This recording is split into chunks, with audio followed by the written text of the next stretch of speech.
Hello friends, good evening.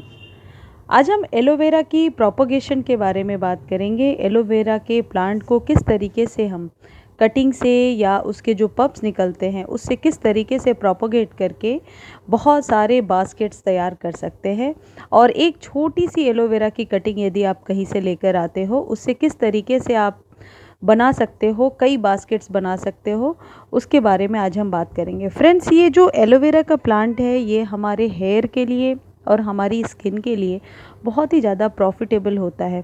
यदि आप इसे मिक्सी में पीस करके और अपने बालों में इस्तेमाल करेंगे या फिर आप फेस पर लगाएंगे तो इससे ग्लो भी बढ़ता है और बालों में विटामिन्स भी मिलती हैं, जिस वजह से बालों की जड़ें मजबूत होती हैं। और अभी बरसात में बहुत लोगों को हेयर फॉल की प्रॉब्लम होती है, तो आप ये एलोवेरा को लगा सकते हैं। ठीक है फ्रेंड, अभी हम इसके प्रोपगेशन के बारे में बात करेंगे।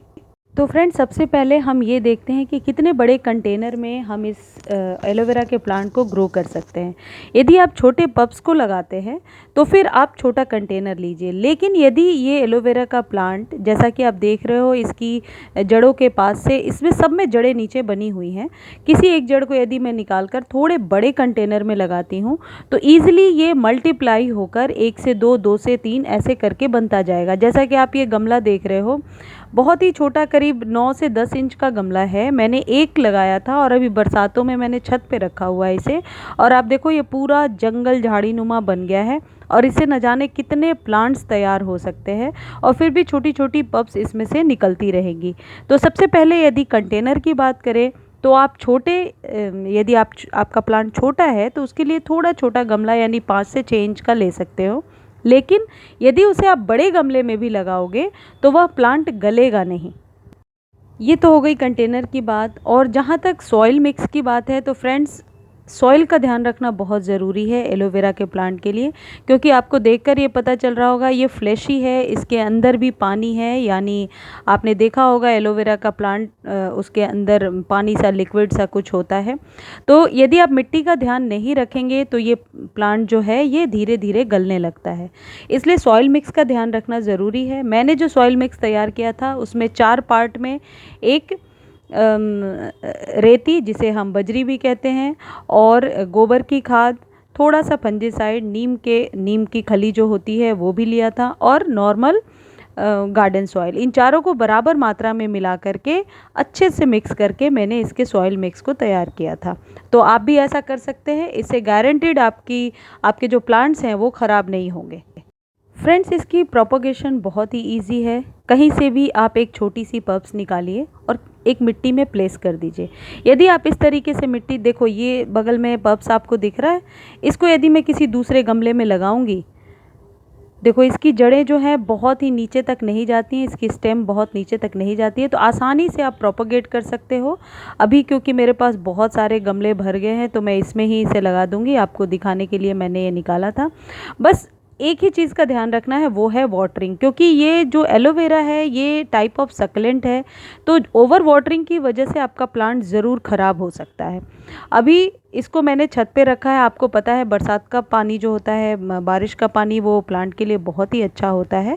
और मैं कभी भी एलोवेरा के प्लांट में ओवर वाटरिंग नहीं करती हूँ। ओवर वाटरिंग की वजह से प्लांट ज़रूर ख़राब हो सकता है। जहाँ तक इसके प्रोपोगेशन की बात है, आप इजीली कहीं से भी एक छोटी सी पल्प्स लीजिए और ऐसे ही जिस तरीके का मैंने आपको सॉइल बताया है उसी सॉइल मीडिया में बस प्लेस कर दीजिए और वो आपका एक नया पौधा तैयार हो जाएगा। फ्रेंड्स, ये तो हो गई कंटेनर और सॉइल की बात। अब हम बहुत ही इम्पॉर्टेंट टॉपिक डिस्कस करेंगे और वो है फर्टिलाइज़र, कि एलोवेरा को फर्टिलाइज़ किस तरीके से करना है। मैं तो जो अपने नॉर्मल गार्डन में जो फर्टिलाइजेशन करती हूँ एवरी 15 डेज़ पर, वही फर्टिलाइजेशन मैं इसके लिए भी करती हूँ, जिसमें कि केले के छिलके से बनी हुई खाद होती है। बहुत ज़्यादा कोई हार्ड वाली जो लाइक माइक्रो न्यूट्रिएंट्स है, इस तरीके के खाद मैं इसमें नहीं देती, लिक्विड खाद देना ज़्यादा पसंद करती हूँ। और वैसे भी ये गमला काफ़ी भर चुका है तो इसमें लिक्विड खाद देने से जल्दी ही खाद नीचे तक, जड़ों तक चली जाती हैं।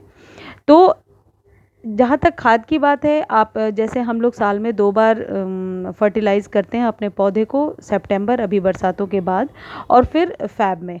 तो आप उस तरीके से 2 बार तो खाद दीजिए ही दीजिए, और जिस तरीके से लिक्विड फर्टिलाइज़र, होममेड फर्टिलाइज़र जो आप देते हो वो भी दे दो। और फ्रेंड्स, मैं घर में बने हुए यूज़्ड जो चाय पत्ती होती है उसे अच्छे से वॉश करके मैं धूप में सुखा लेती हूँ और उसका पाउडर बनाकर रख देती हूँ। तो जब कभी भी मैं सॉइल तैयार करती हूँ किसी लीफी प्लांट के लिए, खासकर जैसे एलोवेरा टाइप के जो प्लांट्स होते हैं जिनकी जो सक्लेंट हैं और जिनकी पत्तियाँ थोड़ी मेशी सी होती हैं, तो उनके लिए मैं ज़रूर वो चाय पत्ती यूज़ करती हूँ। बहुत ही अच्छा काम करता है, मेरे कहने से आप लोग भी एक बार यूज़ करके देखो। आप देख रहे हो इस प्लांट की ग्रोथ कितनी अच्छी हुई है। और मैं ज़्यादातर होममेड फर्टिलाइजेशन पे विश्वास रखती हूँ। फ्रेंड्स, जहाँ तक इसके वाटरिंग की बात है, आप ओवर वाटरिंग कभी भी ना करें। ओवर वाटरिंग की वजह से ये पौधा ख़राब हो सकता है। फ्रेंड्स, इसके यदि प्रोपगेशन की बात है तो आप जैसे अभी आपने देखा, ईज़िली आप इसके जड़ों से खींच सकते हैं क्योंकि स्टेम नीचे तक नहीं जाती। तो ईज़िली आप खींच करके इस तरीके का कोई, जिसमें कि 2-3 ब्रांचेज़ निकली हुई हैं, उन्हें खींच करके आप किसी भी गमले में जिसकी सॉइल आपने पहले से रेडी कर रखी है उसमें लगा दीजिए और 10 to 15 डेज़ में इसकी जड़ें भी बन जाएंगी और नीचे से न्यू पप्स भी निकलने लगेंगे। तो ये इसकी प्रोपगेशन बहुत ही इजी है, आपको बहुत ज़्यादा नीचे तक इसमें डालने की ज़रूरत नहीं है और फर्टिलाइज़ भी बहुत ज़्यादा करने की ज़रूरत नहीं। जैसे अभी मैंने बोला 10 to 15 डेज़ में आप फर्टिलाइज़र दीजिए। यदि आप देना भूल भी जाते हैं तो दैट डज़न्ट मैटर, आपका प्लांट जो है बराबर वैसे ही ग्रो करेगा। सिर्फ ओवर वाटरिंग का ध्यान रखना होता है, और यदि आप पानी कम देते हो तो भी इसकी टिप्स जल जाती हैं। ओवर वाटरिंग की वजह से ये गलने लगता है, और यदि फर्टिलाइजेशन भी आपने बहुत ज़्यादा कर दिया तो भी ये प्लांट गलना शुरू हो जाता है। तो ये एक ऐसा प्लांट है, क्योंकि सक्लेंट है तो थोड़ा सा डेलिकेट भी होगा, इसलिए केयर थोड़ी ज़्यादा करनी होती है। देखो फ्रेंड्स, इसकी प्रोपगेशन कितनी इजी है। बस आप एक गमले में अच्छे से लगाइए इसे। अभी बरसात में तो बहुत ही अच्छा है, यदि बरसात का पानी, रेन वाटर इसे मिल जाता है फिर तो कुछ भी करने की ज़रूरत नहीं है, ईजिली ये प्लांट ग्रो हो सकता है।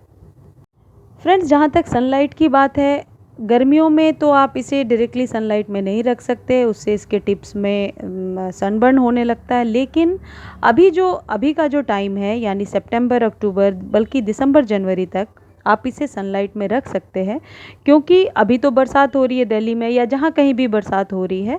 अभी तो आप आराम से खुले में इसे रखिए, लेकिन एक चीज़ का ध्यान रखिए कि इसमें पानी खड़ा ना हो। यदि पानी खड़ा होगा तो फिर आपके प्लांट के मरने के चांसेस बहुत ज़्यादा रहेंगे।